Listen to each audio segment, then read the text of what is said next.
ఒకటి. పైనాపిల్లో vitamin C పుష్కలంగా ఉంటుంది. పైనాపిల్లోని అద్భుతమైన పోషకం విటమిన్ సి. ఇది రోగనిరోధక వ్యవస్థకు మద్దతు ఇస్తుంది మరియు యాంటీఆక్సిడెంట్ ప్రయోజనాలను అందిస్తుంది. కేలరీలు తక్కువగా ఉంటాయి. ముఖ్యమైన విటమిన్లు మరియు ఖనిజాలు అధికంగా ఉంటాయి. వీటిని రోజూ తీసుకోవడం వల్ల గుండె జబ్బులు, మధుమేహం మరియు క్యాన్సర్తో సహా కొన్ని దీర్ఘకాలిక ఆరోగ్య పరిస్థితులను అభివృద్ధి చేసే మీ ప్రమాదాన్ని తగ్గించవచ్చు. పీచు సమృద్ధిగా ఉండటం వల్ల పైనాపిల్ వంటి పండ్లు ఆరోగ్యకరమైన జీర్ణ వ్యవస్థకు తోడ్పడతాయి. రీరంలో మంటను తగ్గించడంలో సహాయపడుతుంది. పైనాపిల్లోని మాంగనీస్ ఆరోగ్యకరమైన ఎముకలను ప్రోత్సహిస్తుంది.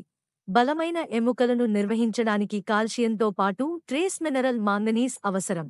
రోగనిరోధక శక్తిని పెంచడంలో సహాయపడుతుంది. పైనాపిల్ మెటబాలిజం పెరగడానికి మరియు బరువు తగ్గడానికి దారితీస్తుందని మీరు వినే ఉంటారు. పైనాపిల్ వ్యాధి పోరాట యాంటీ ఆక్సిడెంట్లతో నిండి ఉంటుంది.